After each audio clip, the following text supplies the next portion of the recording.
Friends, welcome back to my channel with another educational video for the lovers and students of English literature. Hoping all of you are good, healthy, wealthy, prosperous and enjoying life.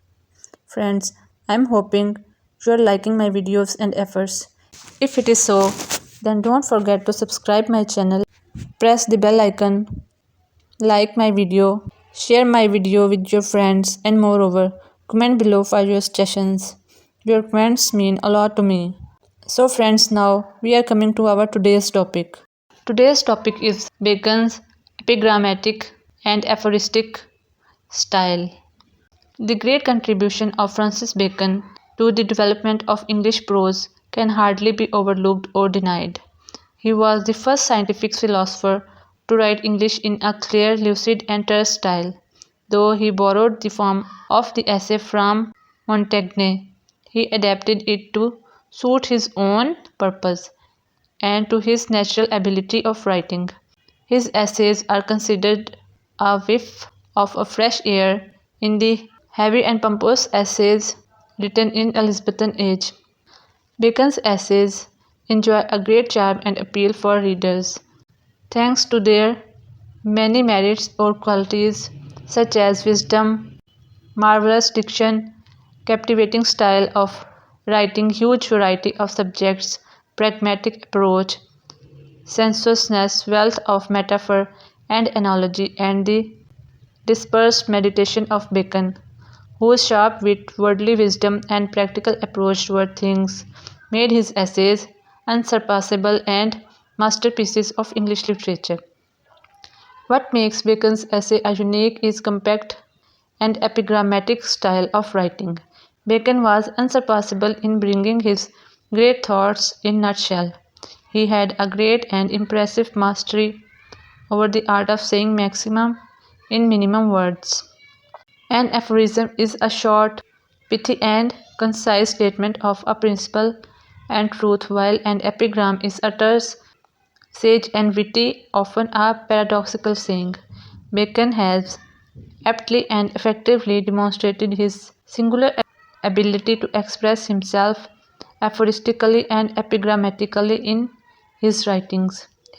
His essays are replete with epigrammisms. Many sentences in his essays are like proverbs which can be quoted to give way to the arguments. Almost every sentence in his essays is pregnant with meaning.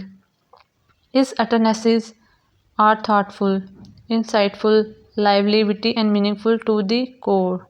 Only a person of high caliber like Bacon can develop a remarkable style of terseness and condensation. Following are some of the sentences from his essays which depict vociferously his wonderful epigrammatic style of writing. In Of Marriage and Single Life, Bacon says, "Wives are young man's mistresses, companions of middle age and old man's nurses. The rising unto place is laborious, and by pains men come to greater pains of great place. Some books are to be tasted, others to be swallowed, and some few to be chewed and digested, of studies. Studies serve for delight, for ornament, and for ability of studies. Crafty men condemn studies, simple men admire them, and wise men choose them of studies. Reading maketh a full man, conference a ready man, and writing an exact man of studies. Revenge is a kind of wild justice of revenge. Men fear death, as children fear to go into the dark of death. Virtue is like precious odors, most fragrant when they are incensed or crushed. For prosperity doth best discover vice, but adversity doth best discover virtue of adversity." These sentences from his essays are but a few glaring examples of Bacon's terse, pithy, and epigrammatic style of writing, which speak volumes of his great talent and wisdom. Our reader feels inexpressible delight in reading his essays and feels wiser and more enlightened after reading the Pulse of Wisdom in the essays of Bacon. His essays beyond doubt are great literary work in English literature. So friend, this is all for this video. I am hoping you would like this video a lot.